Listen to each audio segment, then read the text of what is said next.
भाभी मांगे देवर लक्ष्मण की तरह, हर भाभी मांगे देवर लक्ष्मण की तरह, हर भाभी मांगे देवर लक्ष्मण की तरह, हर भाभी मांगे देवर लक्ष्मण की तरह। बोल श्यामली सरकार की जय, भागवत भगवान की, राधा कृष्ण भगवान की जय। अब हम कथा के विराम की तरफ आगे बढ़े। भगवान धर्म संस्थापनार्थाय संभवाम युगे युगे, भगवान ने अवतार लिया कि राक्षसों का संहार हो। तो भगवान का काम धीरे धीरे, राक्षसों का संहार तो हो गया, अब भगवान के वंशज ही इतने बढ़ गए। भगवान के 16,108 रानी, उसमें से सबके 10-10 लड़के। अब उसके सारे 10-10 के 10-10 लड़के, और उसके 10-10 लड़के, ऐसे 10 पीढ़ी तक 10-10 की गिनती, मतलब करोड़ों की संख्या में हो गए, करोड़ों की संख्या में।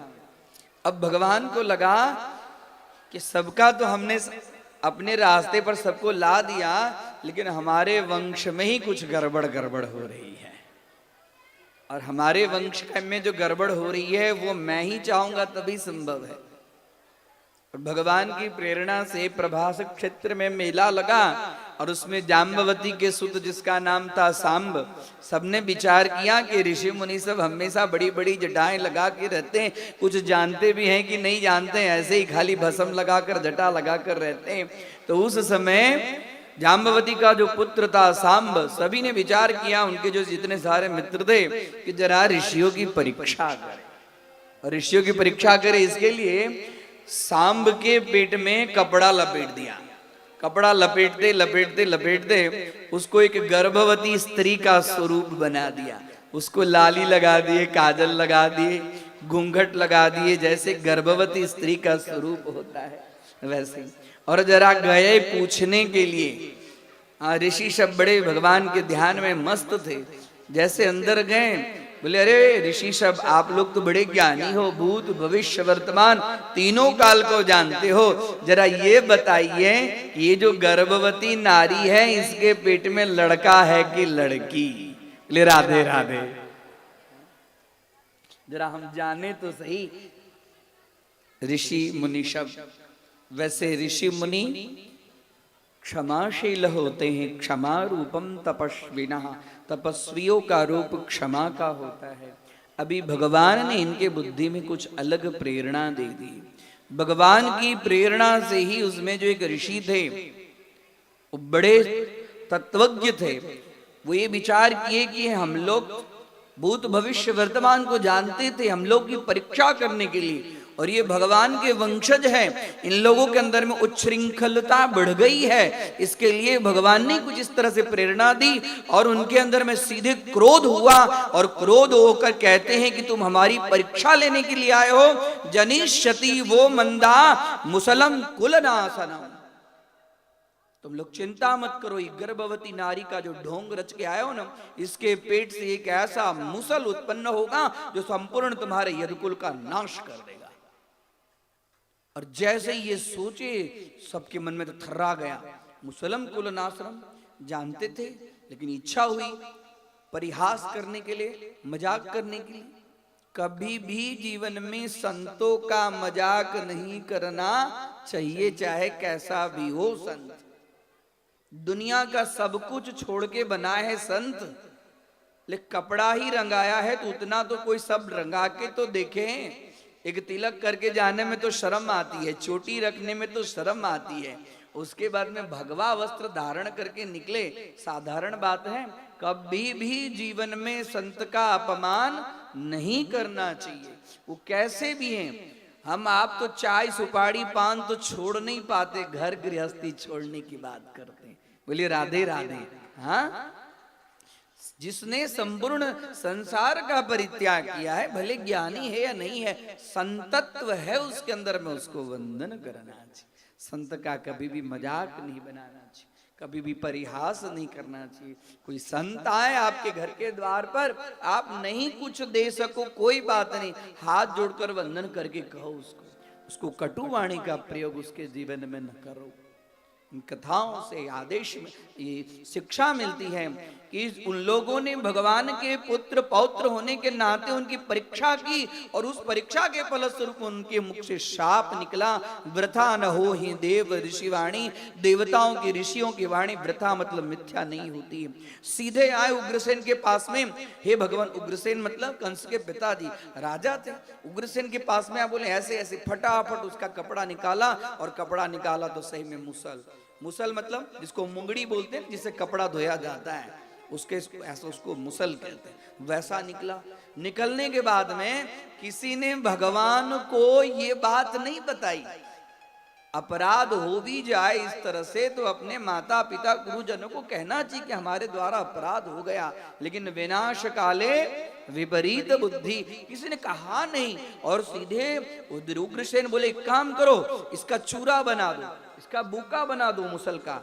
हाँ, लोहे का मुसल था, उसका बुका बना दो। बुका बनाकर मुसल रहेगा ही नहीं तो नाश कैसे होगा, और समुद्र के अंदर में फेंक दो। और उसके बाद में मुसल का जो अंतिम शेष भाग जो बचा था वह भी फेंक दो। फेंके, वो एक मछली निकल गई, और मछली निकलने के बाद में वो जो फेंके उसमें से एक ऐसा घास निकला जो घास शरीर को काटने वाला, औरैया नाम भागवत में वर्णन मिलता है, औरैया नाम का घास। और उसके जो धार थी वो तलवार की तरह तीक्ष्ण धार थी।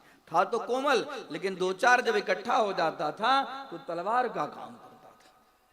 और धीरे धीरे धीरे धीरे भगवान समझ रहे हैं, सब भगवान की लीला है। कर तुम मकर तुम अन्यथा कर तुम समर्थ सर्वांतरयामी भगवान। देखे प्रभास क्षेत्र में सब मेला में आनंद लेने के लिए आए थे। उन लोगों ने सभी ने मदिरा पान किया, बुद्धि बिगड़ गई, मदिरा पान किया। मदिरा पान करके एकदम मदो मस्त हो गए। उसी में से किसी के तूतू में हुई, और तूतू में होते होते झगड़ा बढ़ गई। और झगड़ा बढ़ गई तो सब चाचा भतीजा को मारे, मामा भांजा को मारे, भाई भाई को मारे, ऐसी स्थिति हो गई। उन लोगों के पास में जो अस्त्र शस्त्र जिसके पास थे सभी ने एक दूसरे के ऊपर प्रहार करके किसी का हाथ तोड़े, किसी का पांव तोड़े। ऐसे करते करते सभी ने अपने अपने सारे अस्त्र शस्त्र समाप्त कर दिए। इतना ही नहीं, भगवान श्री कृष्ण बलराम बचाने आए तो मदिरा पान के मदोन्मत्त होने के कारण भगवान कृष्ण और बलराम की भी किसी ने एक नहीं सुनी। उन लोग को भी खरी खोटी सुनाने लगे। भगवान सब अपनी लीला समझ रहे थे, छोड़ दिए। उसके बाद में वो जो समुद्र में जो चूरा फेंका था, चूरा से जो घास का निर्माण हुआ था, बाद में वो घास एक दूसरे सब तोड़कर नोच कर लाते और एक दूसरे का प्रहार करते। वो घास का जिसको स्पर्श होता था शरीर के अंग भंग कटते थे, वो वही धीरे धीरे धीरे धीरे देख रहे हैं। तो एक दो करते करते करते करते आपस में ही लड़ लड़ के मर रहे हैं। इधर बलराम जी ये सब स्थिति देख रहे हैं। बलराम जी वहां पर प्रभास क्षेत्र में आगे सूर्य के समुद्र के तट के पास में बैठकर ध्यानस्थ हो गए। भगवान समझ रहे हैं कि अब जो जिस चीज के लिए मैं लीला कर रहा था वो सब हमारे वंश का धीरे धीरे धीरे धीरे नाश हो रहा है। यहाँ बलराम जी भी सारे जितने थे सब आपस में मर गए लड़के। अब उसमें जो मूसल का जो शेष भाग था और जो समुद्र में जो फेंके उसमें से एक मछली निकल गई, और एक मछुआरे ने उस मछली को पकड़ा, उसमें से निकला मूसल का शेष भाग। वो जो व्याध था, वो व्याध ने क्या किया कि व्याध ने अपने बाण के ऊपर में उसका सान चढ़ाया और बाण के रूप में शेष भाग, और भगवान प्रभास क्षेत्र में बैठे।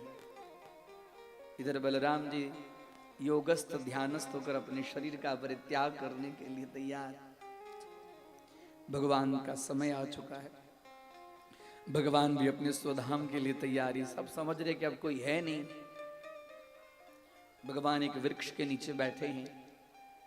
ऐसे समय में भगवान ने अपना चतुर्भुज रूप धारण किया है। हाथ में शंख चक्र गदा पद्म चतुर्भुज रूप धारण किए, और भगवान के जो प्राण थे वो उनके चरण में थे। और उनके प्राण का जो स्थान था वहां पर लाल लाल लाल लाल दिखाई पड़ रहा था। तो जो जरा नाम का जो बहेलिया था, व्याध था, जिसने अपने बाण के ऊपर में उसका शेष भाग का शाम चढ़ाया था, शाम चढ़ा के तैयार करके दूर से उसको लगा कि कोई तोता है, और भगवान लाल लाल जो पाँव में जो दिखाई पड़ रहा था वो तोते की चांच है। तोते की चोंच लाल होती है। देखिए यहाँ पर रखा गया है। सुखदेव जी महाराज की जय। हाँ, लाल लाल है। जोर से दूर से बाण मारा, भगवान तो सब समझ रहे थे। बहेलिया कौन था? बहेलिया वही बाली था। राधे राधे। हाँ, जो भगवान ने जिसको छुप कर बाण मारा, आज वो इस जन्म में वही। हाँ, भगवान जो व्यक्ति जिस तरह से कर्म करता है, जैसे जिस भाव में, जिस शरीर के अंग के द्वारा, बुद्धि के द्वारा, मन के द्वारा उस व्यक्ति को वैसे ही उसी रूप में उतने ही प्रकार का कर्म का फल भोगना ही पड़ता है। जो जस कर रही सो तस फल चाखा, कर्म प्रधान विश्व करी राखा। वही बहेलिया बाण मारा, बाण भगवान को लगा। दौड़ते हुए आया, जरा देख रहा है तो भगवान के स्वरूप, आज तो बड़ा पश्चाताप होने लगा। हे नाथ हमसे यह अपराध हो गया, हमसे यह अपराध हो गया। उसने परिक्रमा 3 बार की। बोले कोई चिंता, तुम्हारा कोई अपराध, तुम्हारे कोई अपराध की जरूरत नहीं। नहीं आप हमें क्षमा करे, क्षमा करे। बोले अब तेरी सदगति हो गई, तेरे बाण से मैं परम धाम को जा रहा हूं, तेरी भी सदगति हो गई। तुरंत उस बहेलिया को लेने के लिए विमान आया, बहेलिया चला गया। अब भगवान के जो सारथी थे जिसका नाम था दारुक, वो भगवान को खोजते खोजते खोजते खोजते वहां आए और देख रहे हैं कि अब भगवान परम धाम के लिए जाने के लिए तैयारी है। दारुक आया, रो रहे हैं, हाथ जोड़ रहे हैं, हे भगवान अब आप जा रहे हैं, इस पृथ्वी का क्या होगा? भगवान कहें कि जो जिस कार्य के लिए मैंने शरीर धारण किया था वो कार्य मेरा संपन्न हो गया, अब मैं अपने परम धाम को जा रहा हूं। ऊपर आकाश में, अंतरिक्ष में सभी देवी देवताओं, ब्रह्मादि, इंद्र, मरुदगण, अग्निदेव, वायुदेव, पवन देव सब आए हैं, भगवान को परम पुष्प की वर्षा कर रहे हैं। भगवान दारू को कहते हैं कि देखो जाकर जाओ इस प्रभास क्षेत्र से द्वारकापुरी में सभी को समाचार इस तरह से दे दो कि मैं परम धाम जा रहा हूं। और उसके बाद में जो व्यक्ति द्वारिका नगरी में है वो झट से अर्जुन के पास में चले जाएं, क्योंकि अब मेरे जाने के बाद में द्वारिकापुरी रहने वाली नहीं है, द्वारिकापुरी समुद्र के अंदर में लीन हो जाएगी। अब मैं भी जा रहा हूं। दारू की आंखों में आंसू है। हे नाथ, भगवान का वियोग, हमसे कुछ गलती हो गई हो, आपकी सेवा में हमसे कोई त्रुटि हो गई। भगवान मुस्कुरा रहे, दारुक रो रहा है, सबको देख रहा है। किसी अंग भंग सब बिछ, हाँ, अंग भंग ऐसी स्थिति में रक्त रंजित पूरा प्रभास क्षेत्र। विमान आया भगवान का, गरुड़ चिन्ह वाला, और इतने में भगवान के अस्त्र आयुध यानी कि शंख चक्र गदा सब उसके साथ में आए। भगवान उस विमान पर स्वतः बैठ गए। वो जो अस्त्र शस्त्र आयुध थे सब भगवान के हाथों में अपने आप लग गए। स्वर्ग से सभी देवता सब पुष्प की वर्षा कर रहे हैं और भगवान ऊपर अपने परम धाम, हाँ, मंद मंद मुस्कुराते मुस्कुराते आंख बंद किए, हाँ, स्मरण किए योग माया का और ऊपर जा रहे। कृष्ण कन्हैया लाल की। दारुक की स्थिति खराब। दारुक ने जो देखा, आए आते बोले वसुदेव वसुदेव, हे वसुदेव, हे देव की अनर्थ हो गया। बोले क्या? ऐसे ऐसे सब बोले यदुवंश का संहार हो गया। सब दौड़े आए।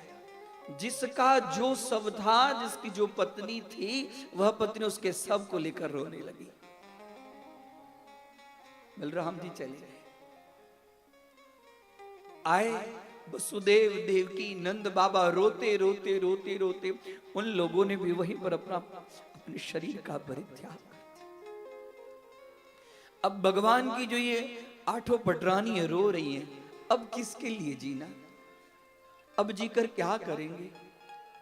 सब बैठे, एक बड़ी सी आग की व्यवस्था की गई और सबने उस आग के अंदर में अपना प्राण न्योछावर। जो जिस जिसके पति शरीर छोड़ चुके थे, कितने के तो शव पहचान में नहीं आते थे, सब अपने पति के शव लेकर गोदी में लेकर सब सती की। कुछ स्त्रियां बची, सब रो रहे हैं, पूरा वातावरण एकदम करुण क्रंदन कर रहा है। ऐसी स्थिति हो गई। पूछी अब किससे कौन बात करे? जहां देखे वहां चिता जल रही है, जहां देखे वहां चिता जल रही है। अर्जुन को बुलाया गया कि जिसके कोई नहीं है, किसी के नहीं, उसके हे अर्जुन आप इस संस्कार करो। अर्जुन के आंखों से अश्रुपात, यहाँ का सब लिए, वहां का सब लिए, सब अग्नि संस्कार कर रहे हैं, रोते जा रहे हैं, सब नारियां रो रही है भगवान के वियोग में। अब पशु पक्षी सब मंद है, सब चुप हैं, जो वृक्ष थे सब शांत हो गए। ऐसी स्थिति हो गई, पूरा शोक का वातावरण, सब करुण क्रंदन करते हुए, सबकी हालत खराब। अर्जुन कह रहे कि अब चलिए यहां से, अब चलिए, अब यहां रहिए, भगवान का आदेश है, अब आप लोग यहां से चलिए, नहीं तो द्वारका समुद्र के अंदर में डूब जाएगी। सभी स्त्रियों को, जो कुछ द्वारकापुरी में लोग थे, सभी को समझा कर बुझा कर सभी के लिए अर्जुन ने वहां पर पिंडदान अंत्येष्टि क्रिया कर्म की। अर्जुन को लग रहा है कैसा मेरा भाग्य, सबके लिए मुझे पिंडदान करना। अर्जुन से रहा नहीं जाता भगवान का वियोग, वो भी रो रहे, हे नाथ, अब आपके बिना मैं जी कर क्या करूंगा? आप ही थे, आपने मुझे कितने दुख में हमारी रक्षा की। कैसी स्थिति हम लोग की हो गई थी, हमारे सारे भाइयों की रक्षा की। जब कुछ सुख का समय आया तो हमें छोड़कर चले। अर्जुन रो रहे। जितने द्वारिका में बची है नारियां सब रो रही है। आए, सभी लोग आए। हस्तिनापुर में किसी का मन नहीं लग रहा है, सबकी हालत। और शरीर में तो, अर्जुन को तो शरीर में प्राण लगता ही नहीं है, ऐसी स्थिति होगी। इस तरह से सभी एकदम शोकाकुल हैं। कोई किसी से कोई बात नहीं करता है, कोई किसी को कुछ पूछता नहीं। जब आए हस्तिनापुर में, धर्मराज युधिष्ठिर साक्षात धर्ममूर्ति सभी को आश्वासन देखिए, जो जीव जब तक इस शरीर को धारण करने के लिए उसके अंदर में कर्म का भोग रहता है, तब तक वो शरीर को धारण करता है। कर्म का भोग हो जाता है, सभी को शरीर छोड़ना पड़ता है। जो चले गए अब वो वापस आने वाले नहीं है। इस कर्म का फल तो सभी को भोगना पड़ता है। अब आप लोग उनके इस स्मरण, जो उनकी जो स्मृति है उसको भुलाइए, आगे देखिए और कुछ काम करना है। सब लोग धीरे धीरे धीरे धीरे बस शोक से बाहर आते हैं। सभी की स्थिति इस तरह से। द्वारकावासी को भगवान की सारी लीलाएं याद आ रही है कि कैसे हम लोग को द्वारका ले गए, कैसे हम लोग की रक्षा की। अब हम लोग अनाथ हो गए, वो तो जगन्नाथ है। जगत के नाथ जब जगत से चले जाएं तो जगत अनाथ हो जाता। सब लोग की स्थिति एकदम दयनीय है। धीरे धीरे धीरे धीरे धर्मराज युधिष्ठिर के समझाने के बाद में सब लोग की स्थिति शांत हुई। इस तरह से सुखदेव जी महाराज ने राजा परीक्षित को यदुवंश के संहार की कथा सुनाई। सुखदेव जी कह रहे कि राजा परीक्षित, अब समय हो चुका है।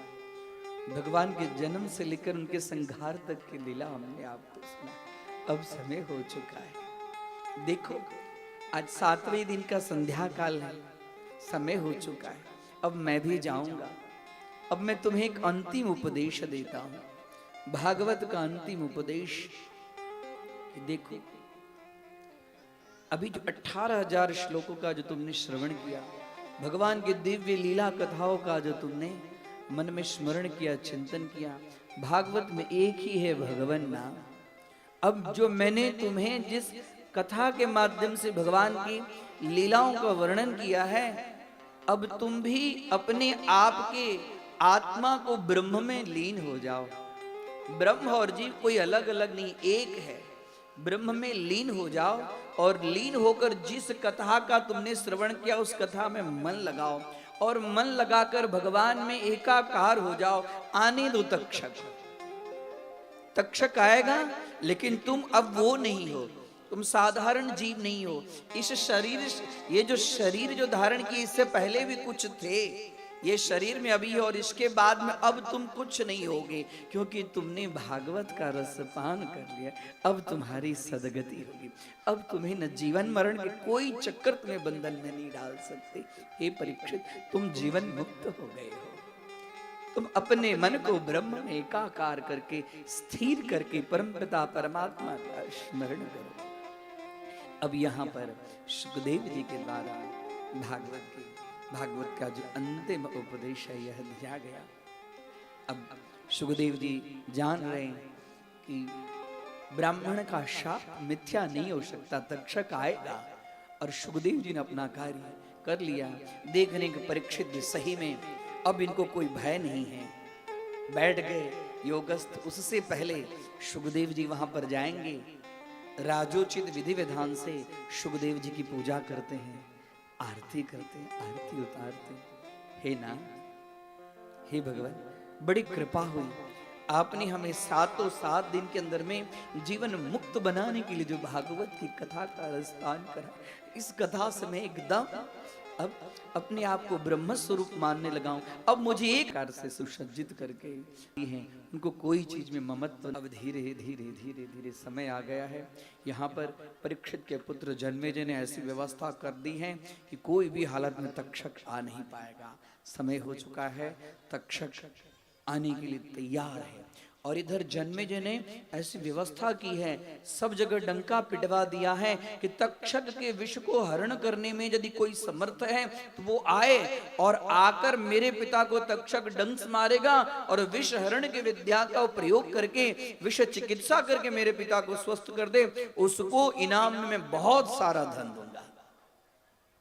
और ये सुनकर एक कश्यप नाम का ब्राह्मण आया। कश्यप नाम का ब्राह्मण उसको ये जो सर्पदंश की जो विद्या है, सर्पदंश की विद्या का विशेषज्ञ है, वह आया और सामने तक्षक भी आ रहे थे। तक्षक एक मनुष्य का रूप धारण करके ब्राह्मण देवता को देखते हैं, बोलते अरे ब्राह्मण देवता जल्दी जल्दी जल्दी जल्दी कहाँ जा रहे हैं? बोले अरे मालूम नहीं है आपको, राजा परीक्षित को आज 7वां दिन जो शाप मिला था, तक्षक आ रहा है डंस मारने के लिए, और मेरे पास तो तक्षक के विष हरण की इतनी श्रेष्ठ विद्या है कि तक्षक विष सीधे काटेगा और मैं अपने विद्या से राजा को स्वस्थ कर दूंगा। वो तो तक्षक ही था।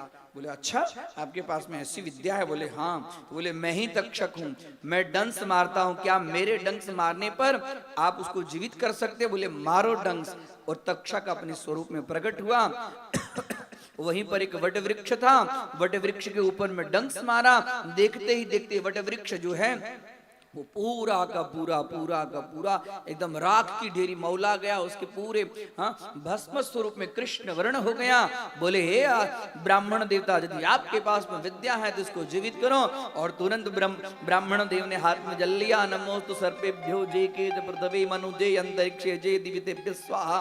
जल छोड़े और जल छोड़ते ही पुनः वो जो वट वृक्ष था एकदम हरा भरा सुंदर, पहले से भी और नवीन स्वरूप को धारण कर लिया। तक्षक समझ गए कि मैं भले परीक्षित को डंस मारूंगा, लेकिन ये ब्राह्मण देवता के पास में ये विद्या एकदम श्रेष्ठ विद्या है, ये उसको जिला देंगे। बोले आप उनको जिलाकर करोगे क्या? बोले उसके बदले मुझे बहुत सारा धन मिलेगा। बोले धन नहीं दे देता हूँ। यहीं से तक्षक ने अपनी पूंछड़ी पटकाई, धन के 2 बड़े घट मिले। ब्राह्मण देवता को बोले देखिए, जो विधि का लेख है वह काटा नहीं जा सकता। जिस व्यक्ति को जिस प्रकार मरण लिखा है वह व्यक्ति उसी प्रकार मरण। आप तो परम ज्ञानी हैं ब्राह्मण देवता, आप धन की अभिलाषा से आए हैं, मैं ही आपको धन दे देता हूँ, धन लीजिए और यहाँ से चले गए। और ब्राह्मण देवता ने धन लिए और वहां से चले गए। और इधर पर तक्षक आते हैं। तक्षक आकर एक पुष्प के अंदर में सारी व्यवस्थाएं, सब ब्राह्मण देवता सब वेद मंत्रोच्चारण कर रहे हैं। और उसी समय एक ब्राह्मण देवता उनके पूजा के लिए फूल उनको देंगे और फूल में कीट का रूप धारण करके राजा परीक्षित के पास में जैसे फूल की टोकरी गई और जैसे परीक्षित के पास में टोकरी गई तो वही जो लघु आकार एकदम सूक्ष्म था वो एकदम बृहद रूप धारण करके और राजा परीक्षित को सर्प डसेगा इससे पहले तो राजा परीक्षित भागवत की कथामृत रस पान के कारण अपने शरीर और प्राण को भगवान के चरणों में अर्पण कर चुके थे। खाली मात्र उनका शरीर दिखावा मात्र था। तक्षक ने अपना कार्य किया और राजा परीक्षित वही धड़ाम से गिर गए। कृष्ण कन्हैया लाल की जय। इस तरह से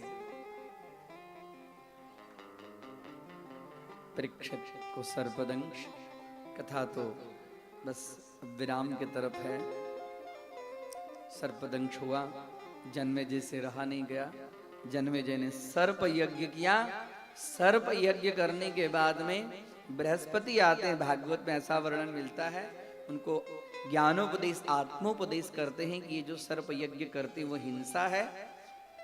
देवराजेंद्र ने तक्षक को अपनी शरणागति में रखकर अमृत पान करा दिया है, वो मरने वाला नहीं है, इससे समाज में रोग होगा, ये कार्य आप बंद कर दीजिए। इस तरह से श्रीमद् भागवत की कथा में दिव्य दिव्य और अलौकिक कथाएं हैं। अब भागवत की कथा के विराम की तरफ जाएंगे। खास करके भागवत की कथा विराम में हमारी इच्छा है हम लोग सर्वत्र अंतिम श्लोक का सबको पठन कराते हैं। भागवत के अंतिम श्लोक का पठन करने से संपूर्ण भागवत पठन करने का फल मिलता है। करेंगे आप लोग ना? हम लोग सब जगह कराते। बोले कृष्ण कन्हैया लाल की जय, द्वारिकाधीश की जय। धीरे धीरे आज का जो समय है, हम पहले बता दिए थे कि 7:30 से 8 के बीच में कथा का विराम करेंगे। हमारे जो संगीतज्ञ सब हैं, इसमें हेमंत जी को छोड़ के उन लोग को जाना भी है, गाड़ी की भी तैयारी हो चुकी है। बस अब कथा को विराम करें, उससे पूर्व आरती करेंगे। उससे पूर्व एक संकल्प है। संकल्प क्या है कि आप लोग 7 दिन तक कथा सुने कि नहीं सुने? हाँ या ना तो बोलिए। अब नहीं, कल से हैरान नहीं करूंगा, कल सुबह ही मैं निकल जाऊंगा सूरत। बोलिए राधे राधे। हाँ, हमारे श्रीमद् भागवत कथा में जो हमारा पूरा परिवार है, ये पूरा परिवार हम लोग, आप लोग आते हैं यहाँ 3 घंटा सुनते हैं कथा, लेकिन इस 3 घंटा कथा आप लोग को सुनाने के लिए हम लोग 10 घंटा मेहनत करते हैं। तभी आप लोगों के सामने हम लोग 3 घंटे का ज्ञानामृत परोसने का काम करते हैं। हाँ?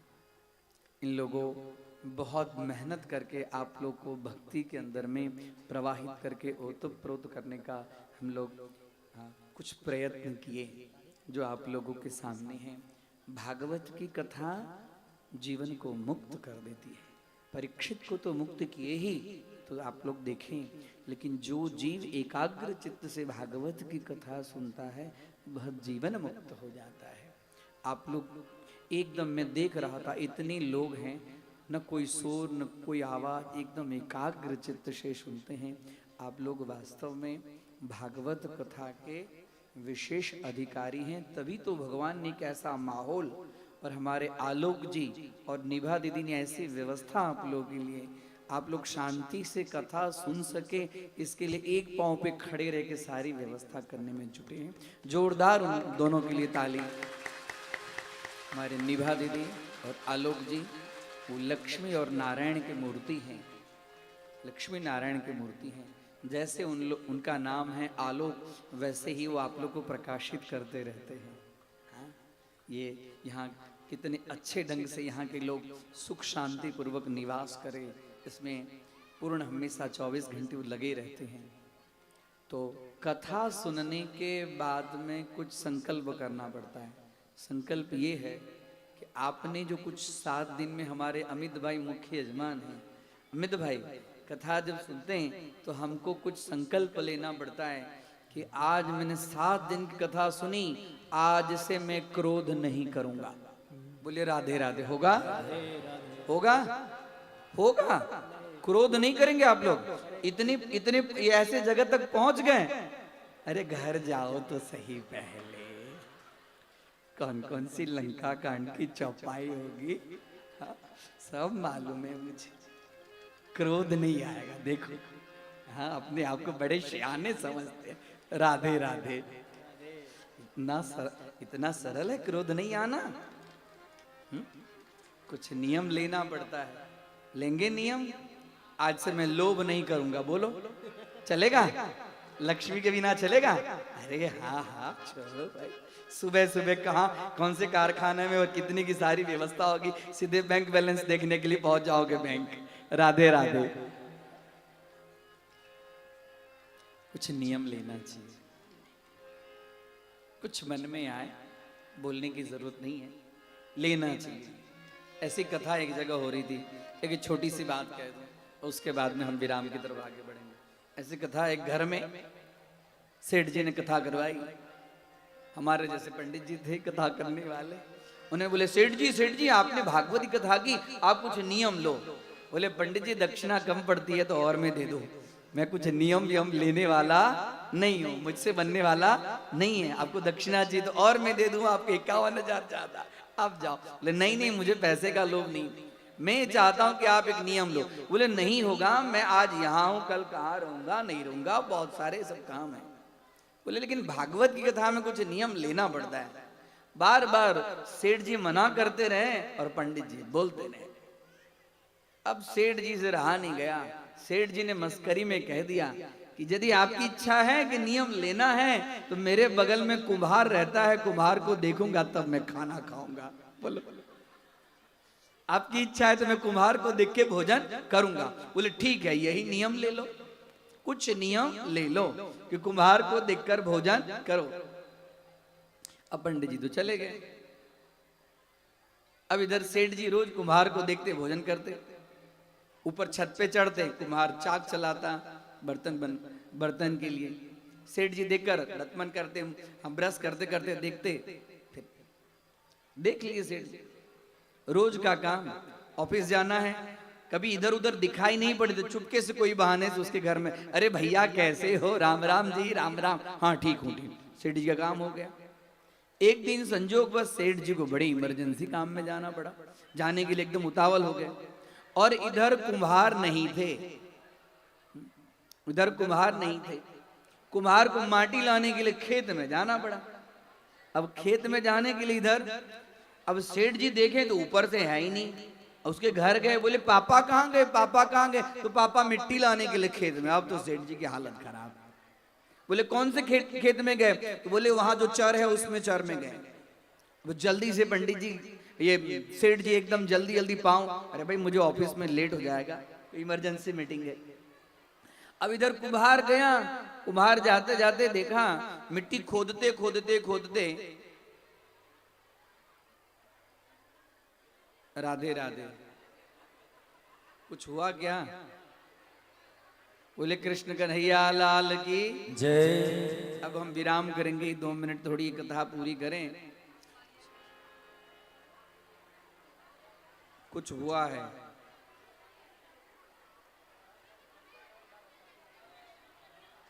हाँ राधे राधे, बैठ जाइए शांति से। अच्छा टोकन वितरण करा है। अच्छा राधे राधे। हाँ, जब भाई भोजन की बात आए तो भजन गौण हो जाते। राधे राधे। हाँ? एक छोटी सी बात में इसे पूरा करूं, उसके बाद में जो भोजन वाले हो कितना भी रोकेंगे नहीं रुकने वाले, तो तक्षक आएंगे ना। राधे, तक्षक आएंगे। भाई यहाँ कोई परीक्षित हो तो जरा संभल के रहना। तक्षक देवता आए हैं, उनको वंदन, खूब खूब वंदन। हम बता दिए थे उस मंत्र का जाप करे, ओम आस्तिकाय नमः, आस्तिकाय नमः, आस्तिकाय नमः। सेठ जी बस छोटी बात कह दूं कि सेठ जी गए जल्दी जल्दी, कुम्हार मिट्टी खोदते खोदते खोदते, उनकी जो कुदाली थी उनको टन टन की आवाज आई, उनको लगा कुछ है। और इधर सेठ जी जल्दी जल्दी दौड़ रहे हैं कि जल्दी से कुम्हार को देखूं, मैं भगूं, मेरी मीटिंग है। और इधर गए देख रहे हैं कुम्हार खोदते खोदते उसको उसको धन का एक घड़ा मिला, धन से भरा हुआ घड़ा मिला। और जो धन से भरा हुआ जो घड़ा था वो नीचे बराबर उसको खोद कर निकाल रहा था और आजू बाजू देख रहा था, मुझे कोई देख तो नहीं रहा है। और ये सेठ जी भी जल्दी जल्दी जा रहे हैं कि कोई कुम्हार दिखाई तो नहीं पड़ रहा है। जैसे कुम्हार उठा, सेठ जी ने कहा मैंने देख लिया देख लिया देख लिया, हाँ मैंने देख लिया। कुम्हार बोला अरे सेठ जी तुमने देख लिया तो आधा तेरा और आधा मेरा। अब वो सेठ जी विचार की कि आधा तेरा और आधा मेरा, ये क्या बोल रहे हैं, जरा जब यहां तक आ गया हूं तो नजदीक में जाऊं। बोले मैंने देख लिया। क्या आपने क्या देखा? बोले मैंने तो आपको देखा। बोले आपने क्या कहा, आधा तेरा आधा मेरा? बोले ये देखिए, मुझे लगा कि आपने ये धन से भरा हुआ इस घट को, कुंभ को देख लिया। आज सेठ जी को बहुत अफसोस हो रहा है।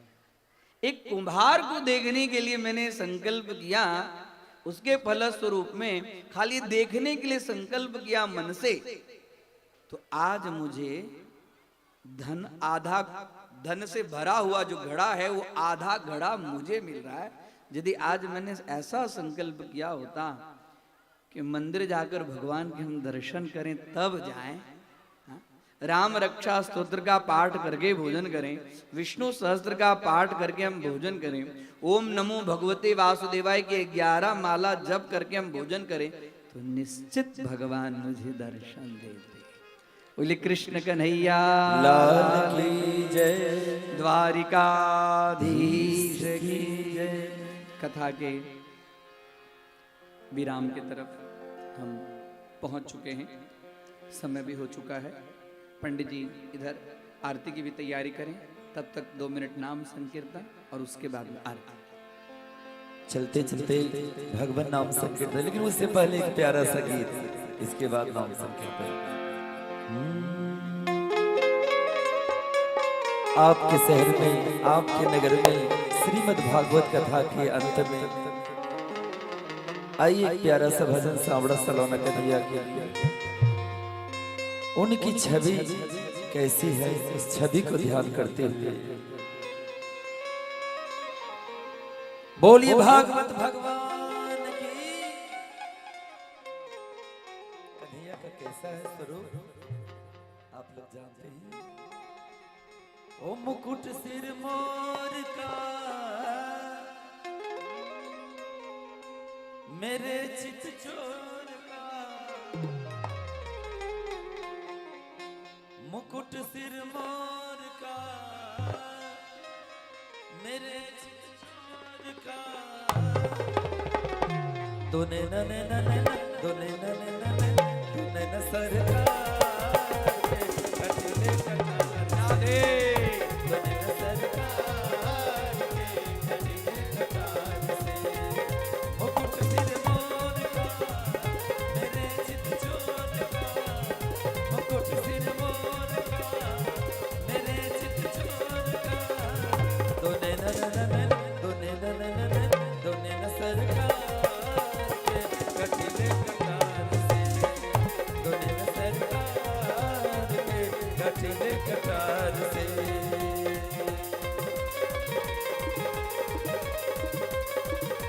जय हो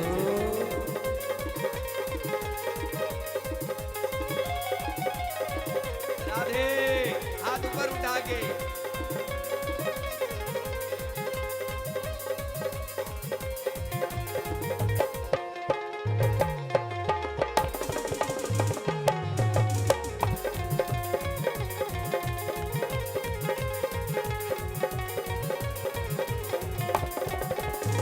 कमल लजाए तेरे नैनों को देख के, कमल लजाए तेरे आनंद से। नैनों को देख के।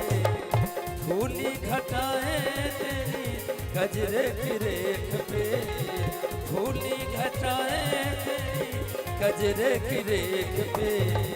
ये मुखरा निहार के चांद गए पार के, ये मुखरा निहार के चांद गए पार के। दोने न दोने न दोने न सरकार के कटीले दोने न सरकार के कटीले कटार से।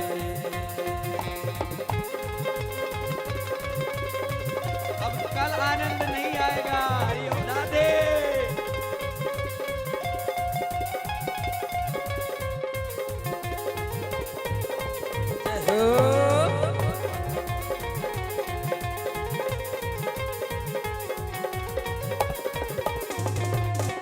और बांके बिहारी नहीं तुलना तुम्हारी, बांके बिहारी नहीं तुलना तुम्हारी। तुम सा न देखा कोई देखा अगारी, तुम सा न देखा देखा अगारी। जमाने को सार के दिलो जो तुम मार के, जमाने को सार के दिलो जो तुम मार के। दोने न दोने न सरकार के कटीले कटार से, दोने न सरकार के कटीले कटार से। राधे राधे राधा कृष्ण भगवान की जय। भागवत भगवान की। कुर्बान जाओ तेरी बाकी अदाओं ते, कुर्बान जाओ तेरी बाकी अदाओं ते। पास मेरे आ जा तो है भर लो मैं बाहों में, हाँ पास मेरे आ जा तो है भर लो मैं बाहों में। जमाने को विसार के दिलो जो तो प्यार के, जमाने को विसार दिलो जो तो प्यार के। दोने न सरकार के कटीले कटार से, दोने न सरकार के कटीले कटार से। मुकुट सिर मोर का मेरे चित चोर का, मुकुट सिर मोर का मेरे चित चोर का। दोने न दोने न सरकार के कटीले कटार से, दोने न सरकार के कटीले कटार से। और चलते चलते मेरे साथ कैसे चलेंगे आप लोग? राधे राधे राधे राधे आएंगे बिहारी, राधे राधे राधे राधे राधे राधे चले आएंगे बिहारी, राधे राधे राधे आएंगे बिहारी चले आएंगे बिहारी, आएंगे बिहारी चले आएंगे बिहारी। राधे राधे राधे राधे राधे चले आएंगे बिहारी, राधे राधे राधे चले। और दोनों हाथों पर उठा करके मेरे साथ राधे राधे राधे राधे राधे राधे राधे राधे राधे राधे राधे राधे राधे आनंद से।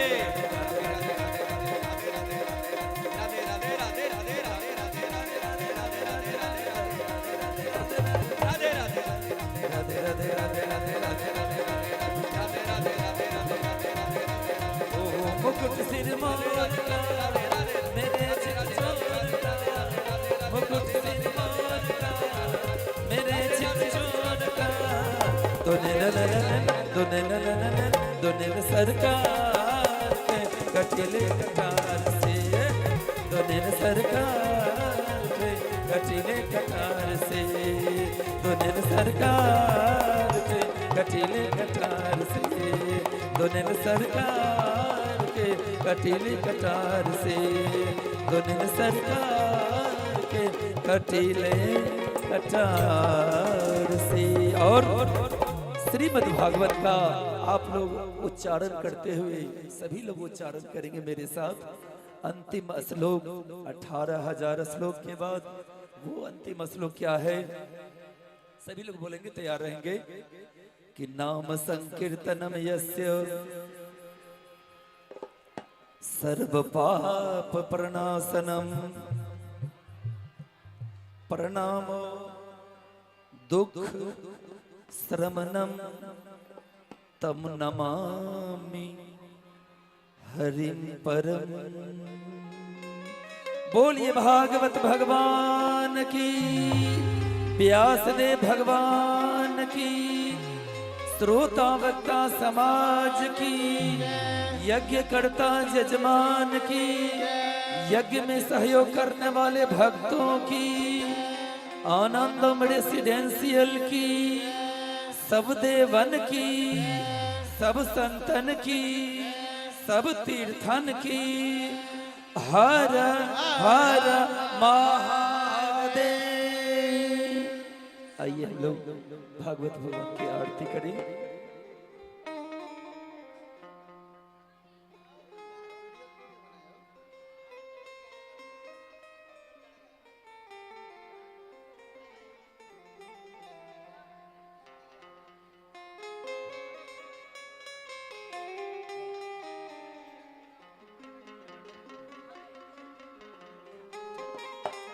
चलिए अंतिम में भागवत भगवान के सभी लोग भक्ति भाव के साथ आरती करेंगे ना। हरे ओम। आरती कुंज बिहारी की, श्री गिरधर कृष्ण मुरारी की। आरती कुंज बिहारी की, श्री गिरधर कृष्ण मुरारी की। आरती कुंज बिहारी की, श्री गिरधर कृष्ण मुरारी की। आरती कुंज बिहारी की, श्री गिरधर कृष्ण मुरारी की।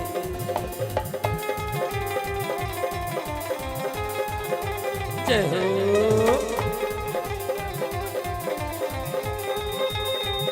गले में बैजंती माला, बजा में मोड़ले मधुर बाला, श्रवण में कुंडल झलकाला, नंद के आनंद नंद लाला, गगन सम अंग कांति काली, राधिका चमक रहे आले, लतन में ठाले बन माले, भ्रमर सी अल कस्तूरी दिल, चंद्र सी झल ललित छवि श्यामा प्यारी की, श्री गिरधर कृष्ण मुरारी की।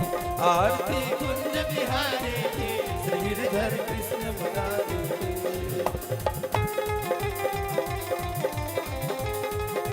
जय हो।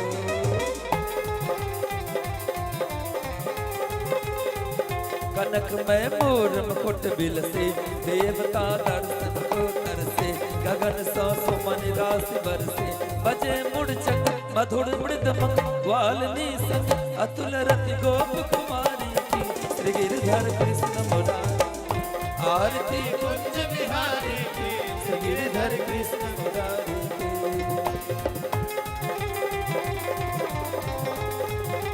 जय हो।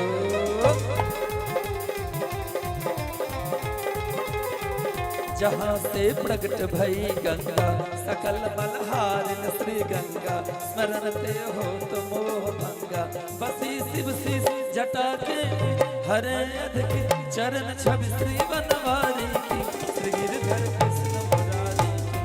आरती कुंज बिहारी की, श्री गिरधर कृष्ण मुरारी की।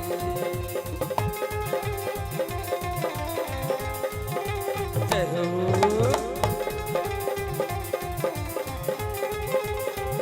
चमकती उज्जल कटरेनो, बज रहे वृंदावन बेनो, चहो दिस ग्वाल बाल धेनो, हसत मृदमन चांदनी चंद, कटत भव तेर सुन दीन दुखारी की, श्री गिरधर कृष्ण मुरारी की।